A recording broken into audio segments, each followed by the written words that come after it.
Salut, c'est Sondé, bienvenue dans cette nouvelle vidéo. Je vais vous donner les raisons pour lesquelles je n'investis pas en Afrique. Non pas que je n'ai jamais investi en Afrique, mais je n'ai jamais essayé un investissement en Afrique. Mais il s'agit en fait des raisons pour lesquelles, après mes différents tests, j'ai conclu que pour le moment, je n'investirai pas en Afrique. Malgré les discours qu'il y a au dehors d'inciter les gens de la diaspora à investir en masse en Afrique, les raisons pour lesquelles je juge que non, je ne suivrai pas ce chemin. Et mon but dans cette vidéo, c'est de te donner davantage d'outils pour qu'après avoir regardé cette vidéo, tu puisses analyser à froid et avec beaucoup plus de pragmatisme ta situation propre et savoir si, ok, aujourd'hui, est-ce que oui ou non, tu devrais investir en Afrique ou si tu ne devrais pas bien sûr le faire. Alors, il s'agit alors de 5 choses que j'ai relevées extrêmement pertinentes qui vont t'accompagner dans cette analyse juste après le générique.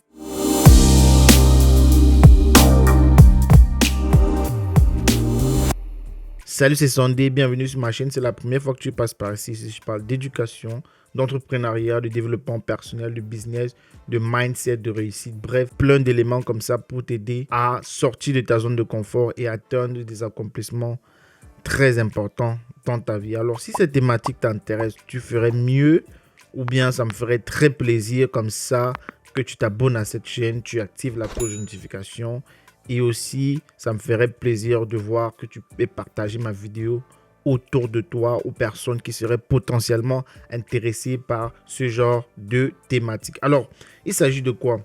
Aujourd'hui, il y a beaucoup de youtubeurs, du moins de la communauté, qui incitent fortement les gens de la diaspora à aller investir en Afrique. Ce qui n'est pas une mauvaise chose en soi, parce qu'on le sait tous, l'Afrique, quelque part, c'est l'avenir.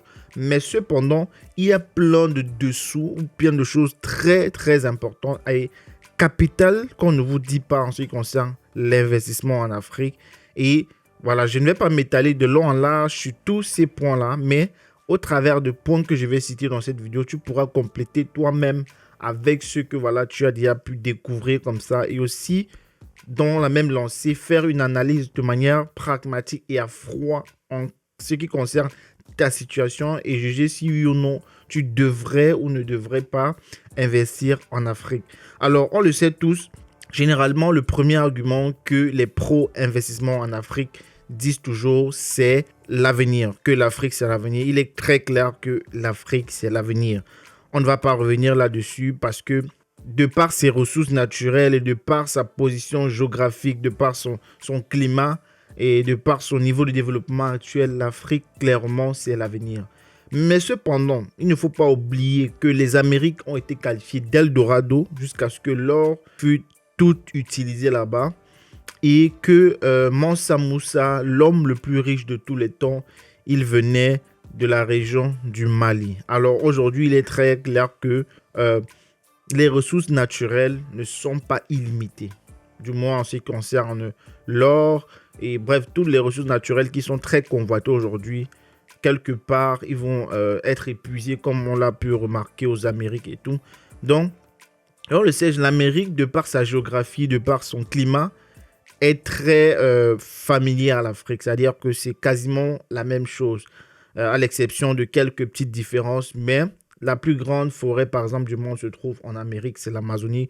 Je sais que tout le monde le connaît. Donc, ça, c'est un argument très mis en avant par les pro-investissements en Afrique que je juge pertinent et qui devrait être analysé avec beaucoup plus de pragmatisme. Parce qu'il est clair qu'aujourd'hui, quand on regarde l'Amérique, ce n'est pas les riches qui sont actuellement aujourd'hui, du moins la majorité des riches, ce n'est pas ceux qui ont bâti les fortunes dans les années 1400, 1500, 1800, ou bref, pendant la révolution industrielle. Non, ce n'est pas eux qui sont les plus riches aujourd'hui. Alors qu'il est très clair que pendant cette période-là, il y avait un fort engouement d'investissement, de capitaux, de développement de la richesse. Et d'ailleurs que j'ai découvert il n'y a pas longtemps que le mot millionnaire a été inventé dans cette période de révolution industrielle là pour nommer comme ça les nouveaux riches. Donc, il est très important de remarquer aujourd'hui que ceux qui sont riches, on parle de Jeff Bezos, on parle d'Apple, on parle d'Elon Musk, ce ne sont pas des gens qui ont fait des fortunes dans les années 1700, non, ce sont des gens qui sont devenus riches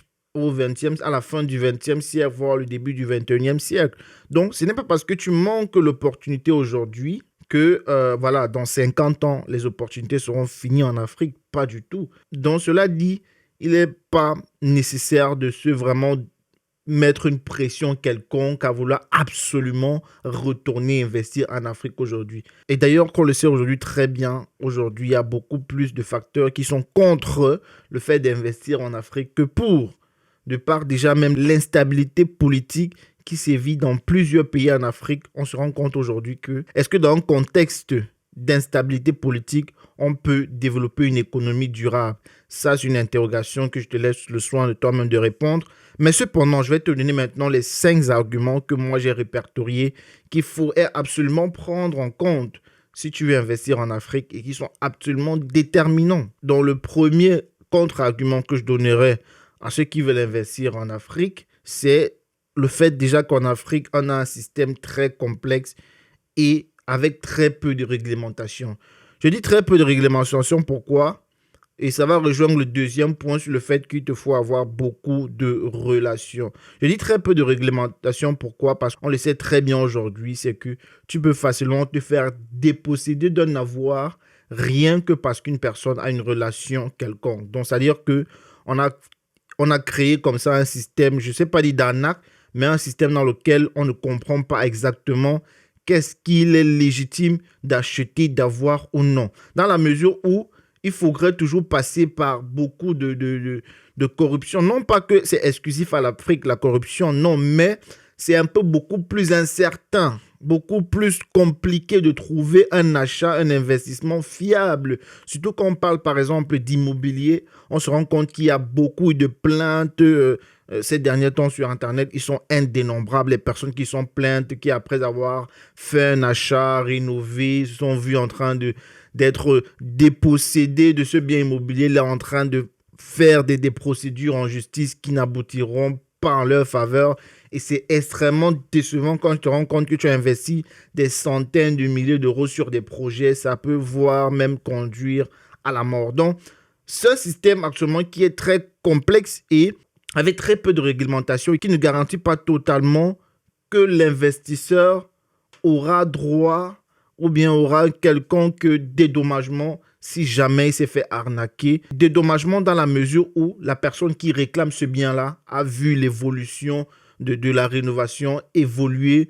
Donc, il serait vraiment malhonnête comme ça de passer tous les jours par voir un bâtiment qui est construit sur ton terrain et ne réclamer le terrain qu'après que le bâtiment soit achevé. Pour moi, ça, c'est extrêmement malhonnête et c'est décevant de voir que les autorités compétentes ne donnent pas du crédit à l'investisseur dans ce cas de figure-là. Donc, cela dit maintenant, si tu vois que tu es en position de force, comme on dit chez nous en Afrique, c'est-à-dire que tes relations te permettent quelque part comme ça de bénéficier de certains avantages à ce niveau-là, ça peut être une bonne opportunité pour toi d'investir en Afrique.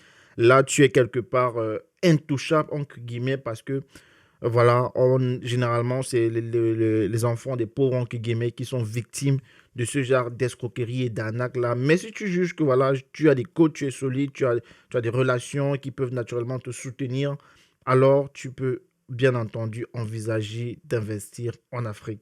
Le troisième contre-argument d'investissement en Afrique, c'est la fidélité et l'honnêteté et voilà l'efficacité dans le travail. On sait très bien que très souvent, si tu n'es pas sur le terrain en Afrique, c'est difficile d'avoir des résultats conséquents. C'est pour ça que vous allez voir la majorité des gens aujourd'hui qui incitent les gens à aller investir en Afrique. Ce sont des gens qui vivent déjà d'abord sur le territoire. C'est-à-dire qu'ils sont eux-mêmes présents et suivent l'évolution des travaux qu'ils engagent.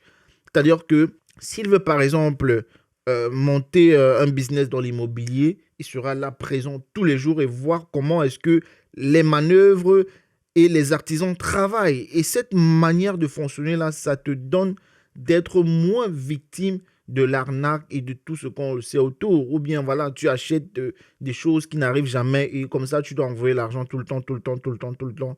Et vraiment, c'est que c'est pas du tout évident. Donc, si tu es aussi maintenant dans une position dans laquelle tu es en train de retourner en Afrique, alors vraiment, tu peux te lancer dans l'investissement en Afrique. Mais si tu dis que tu as encore de bonnes années devant toi en Occident, de bons moments de travail devant toi ici en Europe ou en Amérique, je je te déconseille fortement cela parce que ça va te donner beaucoup plus de problèmes que ça ne va t'apporter de cash flow. Alors, le quatrième contre-argument pour l'investissement en Afrique, c'est la connaissance du terrain. Alors, il parle de la connaissance du terrain, pourquoi? Ça rejoint un peu l'argument que j'ai dit avant, mais ça, c'est sur un plan un peu plus large parce que la connaissance du terrain parle de la connaissance du climat. C'est qu'aujourd'hui, il y a beaucoup de changements climatiques. Et si tu vis en Europe depuis longtemps, ça serait difficile pour toi d'anticiper un peu cela. Donc, ou bien le changement au niveau de la stabilité économique d'une région, tu devras beaucoup t'informer là-dessus, ou bien du profit que tu peux avoir sur un investissement X ou Y, tu devras aussi beaucoup te renseigner là-dessus. Et voilà, quelles autorités en fait régulent tel ou tel commerce, telle ou telle affaire, tu devras beaucoup t'informer là-dessus. On sait qu'en Afrique, ce n'est pas souvent évident parce que tu vas beaucoup devoir monnayer comme ça pour pouvoir entrer en possession de telle ou telle information et ça peut devenir extrêmement euh, compliqué, ça peut déjà consommer même déjà comme ça, je peux dire même la moitié de ton investissement de départ et cela dépendamment du secteur dans lequel tu veux investir. Donc pour moi, c'est aussi un argument très très sérieux à prendre en compte. La stabilité de la région, l'évolution économique de la région, bref, plein d'autres facteurs comme ça très importants qui nécessitent absolument d'être pris en compte si tu veux investir aujourd'hui en Afrique. Au cas contraire, tu risquerais de perdre tout ton argent. Alors, le dernier argument, j'ai préféré le mettre en dernier, mais c'est même le plus important que j'aurais pu le mettre en première position, c'est les mentalités. On le sait très bien, les mentalités africaines sont parfois anti-développement. C'est-à-dire quoi, tu peux avoir des collaborateurs qui ne travaillent pas pour le bien de l'investissement, pour le bien de la société, pour le bien d'évolution de l'entreprise. Et ça devient très, très compliqué quand tu as des gens qui, quelque part comme ça, sont envieux, bref, je ne vais pas parler trop négatif des Africains parce que moi, je suis africain, mais il faut prendre vraiment en compte les mentalités locales parce que, voilà, très souvent, voilà, c'est compliqué, on va dire comme ça, c'est extrêmement compliqué. Donc, il est possible aujourd'hui d'investir en Afrique, mais cependant, si tu juges que tous les critères que je viens de citer là, tu es à même de pouvoir assurer que cela ne sera pas un frein pour ton investissement, alors aujourd'hui, il est clair que tu peux investir en Afrique. Mais pour quelqu'un qui a encore de longues années en Europe devant lui, je déconseille fortement d'investir en Afrique à ses risques et périls. Merci d'avoir regardé cette vidéo. Ça me ferait très plaisir que tu likes, tu partages, tu t'abonnes. Et quant à moi, sinon rendez-vous à très bientôt pour une prochaine vidéo. Ciao.